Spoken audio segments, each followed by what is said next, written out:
kita bersilat lidah, sejak langit gelap hingga kembali cerah. Oh, gemar sekali kita berbeda pada.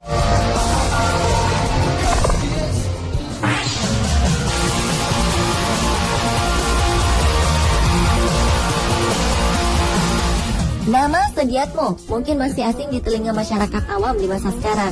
Ternyata dari pemikiran dan kecerdasan beliaulah, teknologi pemasangan fondasi yang kokoh di atas tanah labil banyak diterapkan di berbagai bangunan di seluruh dunia. Profesor Dr. Insinyur R.M. Sediatmo adalah putra asli Karanganyar, Jawa Tengah.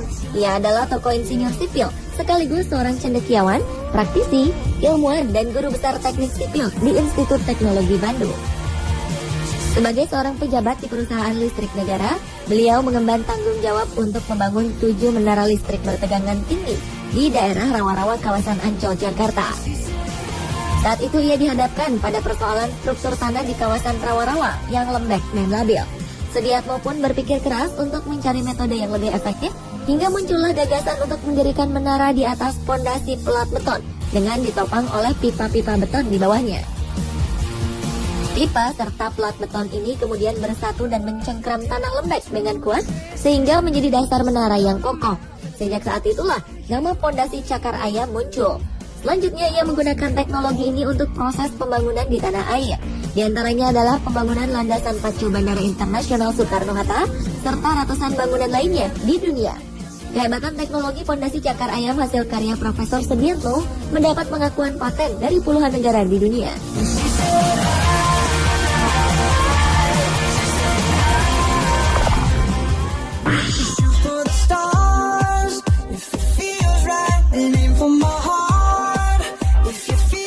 Sekitar 1980-an, Insinyur Cokorda Raka Sukawati menerima tantangan untuk membangun jalan layang di atas padatnya lalu lintas ibu kota Jakarta yang membentang antara Cawang hingga Tanjung Priok. Insinyur asal Bali ini mengajukan gagasan untuk membangun tiang tersebut sejajar dengan jalur di bawahnya. Barulah setelah tiang ini selesai didirikan, lengannya yang berbentuk huruf T akan diputar 90 derajat hingga melintas dan siap digunakan untuk menahan jalan beton di atasnya. Ia kemudian menggunakan sistem hidrolik sehingga lengan beton seberat 480 ton dapat diputar dengan mudah. Dengan efektivitas waktu pembuatan dan minimnya gangguan terhadap arus kehidupan jalan raya di bawahnya, teknologi ini menuai berbagai pujian dari seluruh kalangan pada waktu itu. Presiden Soeharto yang saat itu ikut menyaksikan kemudian memberikan nama Sosrobahu untuk metode yang diciptakan Cokorda Raka Sukawati ini. Sosrobahu sendiri merupakan nama salah satu tokoh sisipan dalam cerita Mahabharata. Hasil karya anak bangsa yang membanggakan ini kemudian digunakan untuk berbagai rancangan di dunia.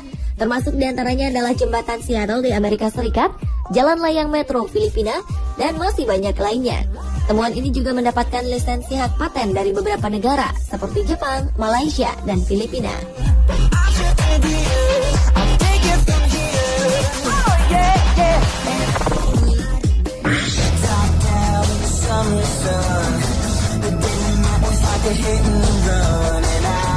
Pengguna dan produsen pesawat terbang sama-sama tidak tahu persis sejauh mana bodi pesawat terbang masih andal untuk dioperasikan. Pada awal 1960-an, musibah pesawat terbang masih sering terjadi karena kerusakan konstruksi yang tak terdeteksi. Kelelahan pada bodi pesawat masih sulit dideteksi dengan keterbatasan perkakas. Titik rawan kelelahan ini biasanya terletak pada sambungan antara sayap dan badan pesawat terbang atau antara sayap dan dudukan mesin.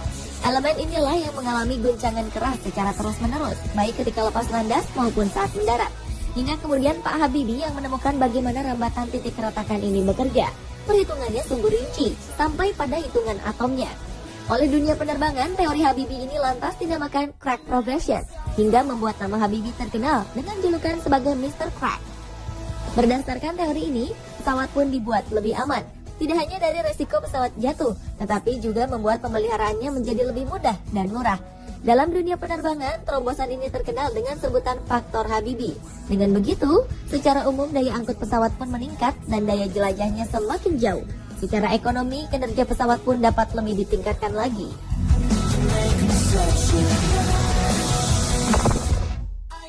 as well. LOVE is a four-letter word. She got me looking for a better earth. And she get me high. Seorang ahli cytogenetics asal Indonesia, Dr. Jo Hin Cho, menemukan fakta bahwa kromosom manusia berjumlah 46 buah. Melalui penelitian di laboratorium Institute of Genetics of Sweden's University of Lund, temuannya ini berhasil mematahkan keyakinan para ahli genetika bahwa jumlah kromosom adalah 48 buah. Ia berhasil menghitung jumlah kromosom dengan tepat setelah menyempurnakan teknik pemisahan kromosom manusia pada gelas preparat yang dikembangkan Dr. T.C. Chu di Texas University, Amerika Serikat pada 1961. Jika selama setengah abad lamanya dunia ilmu pengetahuan menerima informasi yang mengatakan bahwa jumlah kromosom manusia adalah 48, maka Jo Hin Cho menemukan fakta bahwa jumlah kromosom manusia sebenarnya adalah berjumlah 46 buah. Penemuan revolusioner ini tertuang dalam jurnal Hereditas Skandinavia pada 26 Januari 1956.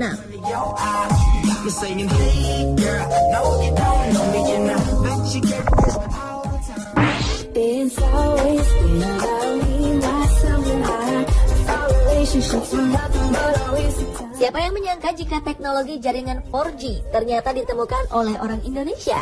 Profesor Dr. Hoirul Anwar dari Kabupaten Kediri, Jawa Timur ini merupakan salah seorang ilmuwan yang cukup terkenal di Jepang. Ia merupakan lulusan Teknik Elektro Institut Teknologi Bandung pada tahun 2000 yang melanjutkan pendidikannya di Nara Institute of Science and Technology. Profesor muda kelahiran 1978 ini berhasil menemukan metode komunikasi yang lebih cepat dengan energi yang lebih sedikit dan kecepatan pengiriman data yang meningkat tajam. Penerapan metode ini mampu menjawab masalah telekomunikasi di kota besar yang memiliki banyak gedung pencakar langit maupun di daerah pegunungan.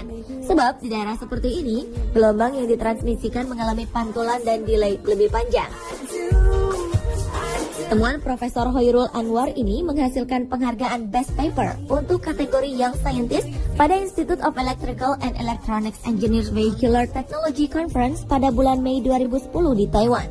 Hasil temuan yang telah ia patenkan pun kemudian digunakan oleh sebuah perusahaan elektronik besar asal Jepang dan Cina.